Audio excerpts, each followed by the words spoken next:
ಕೆಲಸ ಕೊಡ್ತೀನಿ ಅಂತ ಕರ್ಕೊಂಡು ಬಂದಂತ ವ್ಯಕ್ತಿ ನನ್ನನ್ನ ಯಾವ್ದೋ ಒಂದು ಸೆಂಟ್ರಲ್ ಗೌರ್ಮೆಂಟ್ ಆಫೀಸಲ್ಲಿ ಇಲ್ಲೇ ಕೂತಿರು ನೋಡ್ಕೊಂತಾ ಇರೋ ಇಲ್ಲಿ ಅವ್ರೇನೇ ಕೆಲಸ ಮಾಡ್ತಾರೋ ಅದೆಲ್ಲಾನು 2 ದಿವಸ ನಿನ್ ಟ್ರೈನಿಂಗ್ ಅಂತ ಹೇಳ್ಬಿಟ್ಟು ಬಿಡ್ಬಿಡೋ ಅವ್ರು. ನಾನ್ ಯಾರನ್ನ ನೋಡ್ಬೇಕು ಅಂತಂದ್ರೆ ಆ ವೈಟ್ ಬಟ್ಟೆ ಹಾಕಿದ್ದಾನಲ್ಲ ಅವನ್ ನೋಡು ಅಂತ. ಅವನೇನ್ ಮಾಡ್ತಾನೆ ಅಂತಂದ್ರೆ ಫೈಲ್ ಎತ್ಕೊಂಡು ಹೋಗೋದು ಕೊಡೋದು ಬರೋದು, ಆಮೇಲೆ ಟೀ ಎತ್ಕೊಂಡು ಹೋಗೋದು ಕೊಡೋದು ಬರೋದು, ಬೆಲ್ಲು ಮಾಡಿದಾಗ ಹೋಗೋದು ಬರೋದು ಮಾಡ್ತಾ ಇರ್ತಾನೆ. ಇದನ್ನು ಕಲಿಯೋದೇನಿದೆ ಅಂತ ನಾನು ಅದು 2 ದಿವಸ ಅಲ್ಲಿ ಕೂರಿಸ್ತಾನೆ. 2ನೇ ದಿವಸ ಅಲ್ಲಿ ಆಫೀಸರ್ ಒಬ್ರು ಬರ್ತಾರೆ, ಏನಕ್ಕೆ ಯಾರು ನೀವು ದಿವಸ ಇಲ್ಲಿ ಬಂದು ಕೂತಿರ್ತೀರಲ್ಲ ಅಂತ. ಇಲ್ಲ ಸರ್ ನನಗೆ ಅಪಾಯಿಂಟ್ ಆಗಿದೆ, ಸೊ ನನಗೆ ಕೆಲಸಕ್ಕೆ ಇಲ್ಲಿ ಟ್ರೈನಿಂಗ್ ಹೇಳಿದ್ದಾರೆ, ಕೂತ್ಕೊಂಡು ನೋಡ್ತಾ ಇದ್ದೀನಿ. ಯಾವ ಅಪಾಯಿಂಟ್? ಅಪಾಯಿಂಟ್ಮೆಂಟ್ ಇದೆ, ಯಾವನ ನಿನಗೆ ಮೋಸ ಮಾಡಿದ್ದಾನೆ, ನಿಮಗೆ ಸೆಂಟ್ರಲ್ ಗೌರ್ಮೆಂಟು, ಇಲ್ಲಿ ಯಾವ ಅಪಾಯಿಂಟ್ಮೆಂಟ್ ಆಗುತ್ತೆ, ಸೊ ಹೋಗು ಅಂತ ಹೇಳಿ ಯಾವುದು ಅಲ್ಲಿಂದ ನೀವು ಫೋನ್ ಮಾಡಿಸ್ತಾನೆ. ಅವನು ಫೋನ್ ಮಾಡಿ ಅವರೇ ಮಾತಾಡಿದ್ರೆ ಅವನು ಹಿಂಗೆ ಹೇಳಿದ ತಕ್ಷಣ ಫೋನ್ ಕಟ್ ಮಾಡ್ಬಿಡ್ತಾನೆ.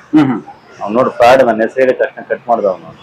ತಮ್ಮನ್ನ ಈಗ ಪುಸ್ತಕೋದ್ಯಮಿ ಅಂತ ಕರಿಬೇಕಾ, ವಾಣಿಜ್ಯೋದ್ಯಮಿ ಅಂತ ಕರಿಬೇಕಾ, ಅಥವಾ ಕಲಾಭಿಮಾನಿ ಅಂತ ಕರಿಬೇಕಾ, ಅಥವಾ ಸಮಾಜ ಸೇವಕರಂತ ಕರಿಬೇಕಾ? ಎಲ್ಲ ಕರೆದ್ವಿ ಒಟ್ಟಿಗೆ. ಉದ್ಯಮಿ ಮೂಲತಃ 2005ರಿಂದ ಉದ್ಯಮಿ, ಅದಾದ್ಮೇಲೆ ಕನ್ನಡ ಪರ ಹೋರಾಟಗಾರ, ಅದಾದ್ಮೇಲೆ ವಿಷ್ಣುವರ್ಧನ್ ಅವರ ಅಭಿಮಾನಿ, ಅದಾದ್ಮೇಲೆ ಸಾಹಿತಿ, ಪ್ರಕಾಶಕ, ಓದುಗ, ಹೀಗೆ ಹೀಗೆ ಏನೇನೋ ಅವತಾರಗಳು. ಸರ್, ಕೋಲಾರದಲ್ಲಿ ಜನಿಸಿದಾದ್ಮೇಲೆ KGF ನಲ್ಲಿ ಪದವಿಯನ್ನು ಮುಗಿಸ್ತಿರ್ತೀರಾ, ಅದಕ್ಕೆ ಅದನ್ನ ಮುಗಿಸ್ಕೊಂಡು ಬೆಂಗಳೂರಿಗೆ ನಿರುದ್ಯೋಗಿಯಾಗಿ ಬರ್ತೀರಾ. ಕರೆಕ್ಟ್. ಬೆಂಗಳೂರಿನಲ್ಲಿ ಬದುಕು ಕಟ್ಟಿಕೊಂಡ ಬಗೆ ಹೇಗೆ ಸರ್? 30 ರೂಪಾಯಿ ಇಟ್ಕೊಂಡ್ಬಂದೆ. ನಮ್ಮ ಅಣ್ಣ ಹತ್ರ ಯಾರೋ ಒಬ್ರು 10,000 ದುಡ್ಡು ತಗೊಂಡ್ಬಿಟ್ಟು ಕೆಲಸ ಕೊಡ್ತೀನಿ ಅಂತ ಹೇಳ್ಬಿಟ್ಟು ಕರ್ಕೊಂಡ್ಬಂದು. ಕೆಲಸ ಕೊಡ್ತೀನಿ ಅಂತ ಕರ್ಕೊಂಡ್ ಬಂದಂತ ವ್ಯಕ್ತಿ ನನ್ನನ್ನ ಯಾವ್ದೋ ಒಂದು ಸೆಂಟ್ರಲ್ ಗೌರ್ಮೆಂಟ್ ಆಫೀಸಲ್ಲಿ ಇಲ್ಲೇ ಕೂತಿರು ನೋಡ್ಕೊಂತಾ ಇರೋ ಇಲ್ಲಿ ಅವ್ರೇನೇ ಕೆಲಸ ಮಾಡ್ತಾರೋ ಅದೆಲ್ಲಾನು 2 ದಿವಸ ನಿನ್ ಟ್ರೈನಿಂಗ್ ಅಂತ ಹೇಳ್ಬಿಟ್ಟು ಬಿಡ್ಬಿಡೋ ಅವ್ರು. ನಾನ್ ಯಾರನ್ನ ನೋಡ್ಬೇಕು ಅಂತಂದ್ರೆ ಆ ವೈಟ್ ಬಟ್ಟೆ ಹಾಕಿದ್ದಾನಲ್ಲ ಅವನ್ ನೋಡು ಅಂತ. ಅವನೇನ್ ಮಾಡ್ತಾನೆ ಅಂತಂದ್ರೆ ಫೈಲ್ ಎತ್ಕೊಂಡು ಹೋಗೋದು ಕೊಡೋದು ಬರೋದು, ಆಮೇಲೆ ಟೀ ಎತ್ಕೊಂಡು ಹೋಗೋದು ಕೊಡೋದು ಬರೋದು, ಬೆಲ್ಲು ಮಾಡಿದಾಗ ಹೋಗೋದು ಬರೋದು ಮಾಡ್ತಾ ಇರ್ತಾನೆ. ಇದನ್ನು ಕಲಿಯೋದೇನಿದೆ ಅಂತ ನಾನು ಅದು 2 ದಿವಸ ಅಲ್ಲಿ ಕೂರಿಸ್ತಾನೆ. 2ನೇ ದಿವಸ ಅಲ್ಲಿ ಆಫೀಸರ್ ಒಬ್ರು ಬರ್ತಾರೆ, ಏನಕ್ಕೆ ಯಾರು ನೀವು ದಿವಸ ಇಲ್ಲಿ ಬಂದು ಕೂತಿರ್ತೀರಲ್ಲ ಅಂತ. ಇಲ್ಲ ಸರ್ ನನಗೆ ಅಪಾಯಿಂಟ್ ಆಗಿದೆ, ಸೊ ನನಗೆ ಕೆಲಸಕ್ಕೆ ಇಲ್ಲಿ ಟ್ರೈನಿಂಗ್ ಹೇಳಿದ್ದಾರೆ, ಕೂತ್ಕೊಂಡು ನೋಡ್ತಾ ಇದ್ದೀನಿ. ಯಾವ ಅಪಾಯಿಂಟ್? ಅಪಾಯಿಂಟ್ಮೆಂಟ್ ಇದೆ, ಯಾವನ ನಿನಗೆ ಮೋಸ ಮಾಡಿದ್ದಾನೆ, ನಿಮಗೆ ಸೆಂಟ್ರಲ್ ಗೌರ್ಮೆಂಟು, ಇಲ್ಲಿ ಯಾವ ಅಪಾಯಿಂಟ್ಮೆಂಟ್ ಆಗುತ್ತೆ, ಸೊ ಹೋಗು ಅಂತ ಹೇಳಿ ಯಾವುದು ಅಲ್ಲಿಂದ ನೀವು ಫೋನ್ ಮಾಡಿಸ್ತಾನೆ. ಅವನು ಫೋನ್ ಮಾಡಿ ಅವರೇ ಮಾತಾಡಿದ್ರೆ ಅವನು ಹಿಂಗೆ ಹೇಳಿದ ತಕ್ಷಣ ಫೋನ್ ಕಟ್ ಮಾಡ್ಬಿಡ್ತಾನೆ. ಅವ್ನು ನೋಡಿ ಫ್ರಾಡ್, ನನ್ನ ಹೆಸರು ಹೇಳಿದ ತಕ್ಷಣ ಕಟ್ ಮಾಡ್ದ ಅವನು. ಅವಾಗ ಅವರೇ ಅಲ್ಲೇ ಒಂದು ಆಫೀಸ್ ಬಾಯ್ ಕೆಲಸ ಕೊಡ್ತಾರೆ ಅಲ್ಲಿ ಔಟ್ ಸೋರ್ಸಿಂಗ್. ಅಲ್ಲಿಂದ ಶುರುವಾಗಿದ್ದು ಬದುಕು. ಆಮೇಲೆ ಆಫೀಸ್ ಬಾಯಿಂದ ಶುರುವಾಗಿ ನಾನೇ ಒಂದು ಸ್ವಂತ ಕಂಪ್ನಿ ಕಟ್ಟಿ ಮಾಲೀಕರು ಆಗ್ತೀರಿ. 250 ರೂಪಾಯಿಯಿಂದ ಬಿಸ್ನೆಸ್ ಶುರು ಮಾಡಿದ್ದು.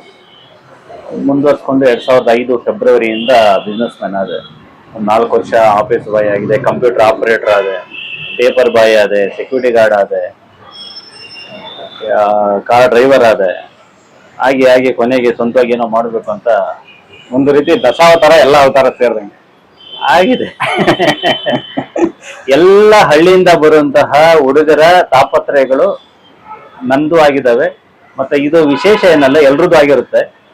ಬಟ್ ಕೆಲವರು ಸಾಂಸ್ಕೃತಿಕವಾಗಿ ಅದು 1-2 ವಿಧ. ಒಂದು ದುಡಿತಾ ಕಳೆದು ಹೋಗುವಂಥದ್ದು, ಇನ್ನೊಂದು ದುಡಿತಾ ಬೇರೆ ಬೇರೆ ಅವತಾರಗಳನ್ನ ಎತ್ತುತ್ತಾ ಹೋಗುವಂಥದ್ದು. ನಾನು ಸಾಂಸ್ಕೃತಿಕವಾಗಿ ಗುರುತಿಸ್ಕೊಂಡ ಕಾರಣಕ್ಕೆ ಜೊತೆಗೆ ನನಗೆ ಈಗ ವೇದಿಕೆಗಳು ಸಿಗ್ತಿದಾವೆ, ಮಾತನಾಡಬಲ್ಲೆ. ನನ್ಗೊಂದು ಪ್ಲಾಟ್ಫಾರ್ಮ್ ಇದೆ, ಬರಿಬಲ್ಲೆ, ಹೇಳಬಲ್ಲೆ. ಬಹುತೇಕರು ನನಗಿಂತ ಚಂದ ಸಾಧನೆ ಮಾಡಿದವರು, ದುಡ್ಡಿರೋರು ಇದ್ದಾರೆ. ಬಟ್ ಅವರೆಲ್ಲ ಕಂಪ್ಲೀಟ್ ಕಮರ್ಷಿಯಲ್ ಅವರಿಗೆ ನೀವೆಲ್ಲ ಪ್ಲಾಟ್ಫಾರ್ಮ್ಸ್ ಕೊಡಲ್ಲ. ನಮ್ಮ ವಿಜಯವಾಹಿನಿ ನ್ಯೂಸ್ ಚಾನೆಲ್ನಲ್ಲಿ ಪ್ರಮೋಷನ್, ಜಾಹೀರಾತು, ಅಡ್ವರ್ಟೈಸ್ಮೆಂಟ್ ನೀಡಲು ಸಂಪರ್ಕಿಸಿ 9535808456.